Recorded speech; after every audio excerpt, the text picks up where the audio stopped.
Hey everybody, welcome back to my channel. Today we're going to do a first part of the demo for this painting I call Wind Dancer. This is an Arabian horse stallion, and I'm starting off here on a toned canvas. This canvas was toned with a very light wash of oranges and reds and then allowed to dry. So this is all oil paint. It was very thinned down oil paint. And then on top of that I did the drawing of the horse and sealed that up with a quick coating of a fixative, and then came back in, and now we're starting in here working on the darks. And these darks aren't actually black. I know they look that way here in this video, but they're actually a varying mix of raw umber, and in this instance I used Cobalt Blue. So those two colors mixed together in varying quantities, sometimes with a little tad bit of white thrown in there. This is forming the real basic darks for this piece. And in this piece, obviously it's sped up a little bit so you don't have to see it at regular speed, which can take a while. It took me several hours actually to complete just the block-in that you're going to see today. But right now, so I got the basic darks in, and at this point I'm switching over to more of a medium tone. So that medium tone is that you saw up there in the face and the neck. That's, again, it's a raw umber mixed with white and some varying reds. And in the comments for this video, I'll put the full color palette that I used. I actually used a pretty limited color palette here, so it's going to be pretty simple. But we're just using today, it's basically a red, a yellow, a blue, white, raw umber, and then a yellow ochre. And I actually didn't use much yellow ochre in here. You'll see that in the second part of this video. So here I'm going back in and putting in the mid-tone values, changing that up a little bit from here, from different areas of the horse, sometimes darker. So that means there's going to be a little bit more blue and perhaps even some additional raw umber. Other times it's going to be lighter and warmer, and that'll be adding a little bit of white and a little bit of red. So you'll see me put in most of these midtones. Now these midtones are going to be covered over in the second half of this video, which will come later. But this is forming the basis of the most of the color of this horse. That kind of mid-tone, it's a brownish red, a reddish brown, whatever you want to call it. And we'll vary that as we go along here and as we do the second part of this. So once this painting, this block-in dries, then I'll come back in over the top of it with some additional modifying colors and really punch up both the values and the color, and make a lot of variety as well. So as I'm getting closer to the muzzle here of this horse, I'm making it a little bit warmer and a little bit lighter. That's just how he happened to be.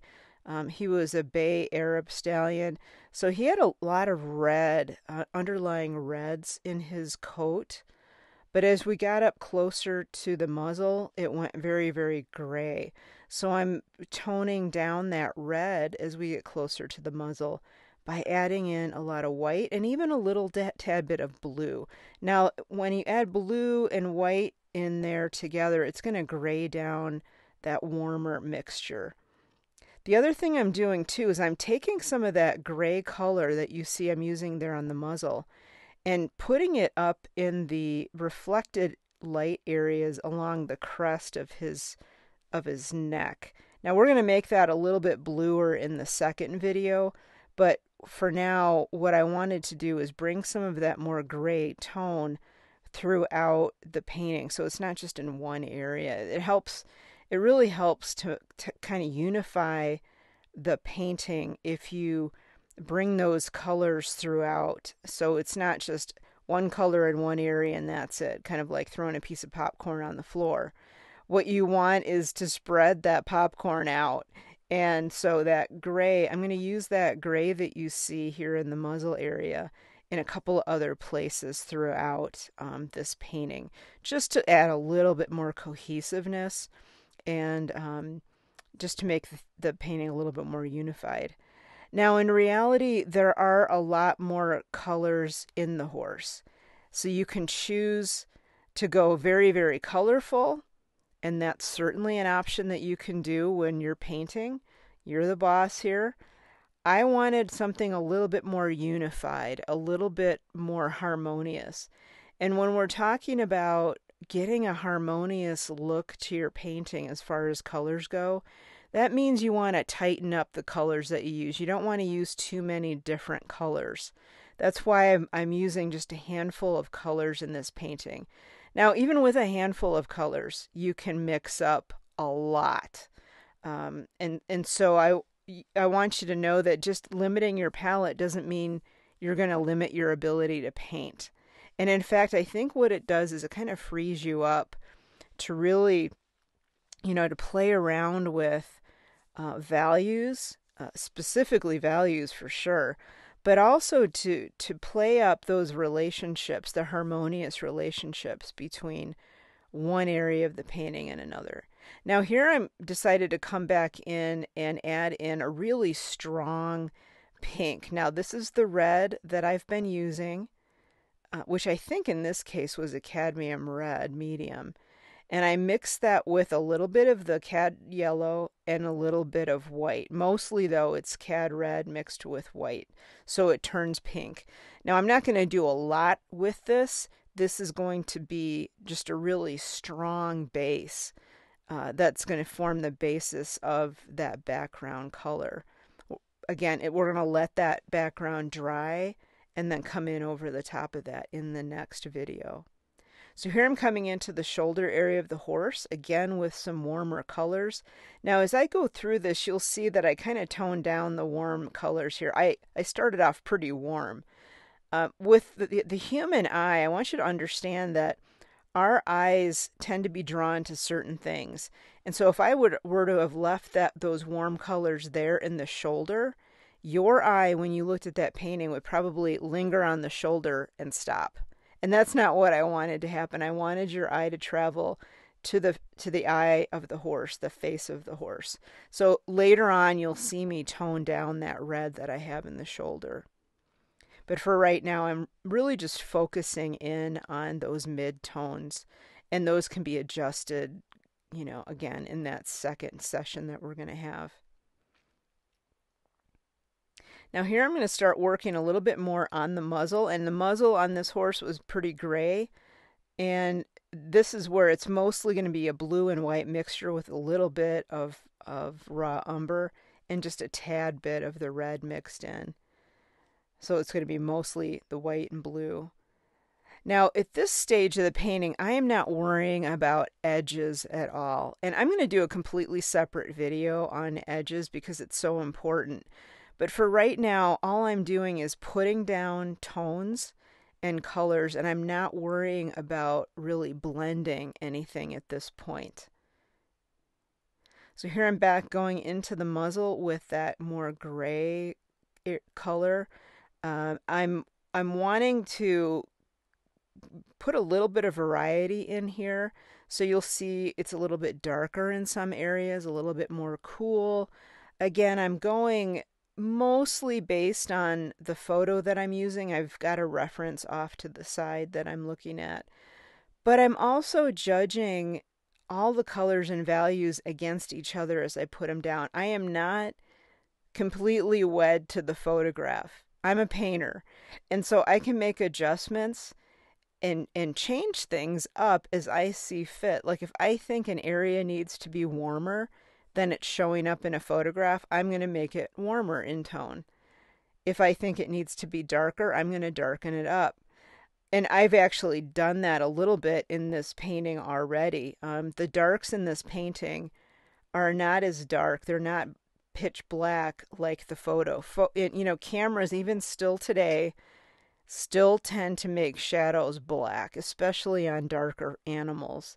So I know that's not really how our eyes see it, So I've put a little bit more light into those shadow colors and brought a little more color into them. Now you can see right now I'm starting to blend a little. I'm blending the dark areas in with those mid-tone areas. And before I finish a session, before I let that particular layer of paint dry, I will make sure that I go throughout and soften up the edges that need to be softened. Again, I'll do a separate video on edges with some close-up views so that you can see what I'm talking about. But if you have a variety of edges in your painting, it's going to look more sophisticated. It's going to look more interesting. If all of the edges are hard, meaning there's no blending between the two, your painting's going to look a little bit more amateur-like, and it's going to be harder for your viewer's eye to know where to rest. Edges are, besides making, a form look three-dimensional, and besides kind of helping us see that in this case animal as a three-dimensional being, the edges will also help your viewer's eye move throughout the painting if done correctly. And again, I'll have a completely different video on that.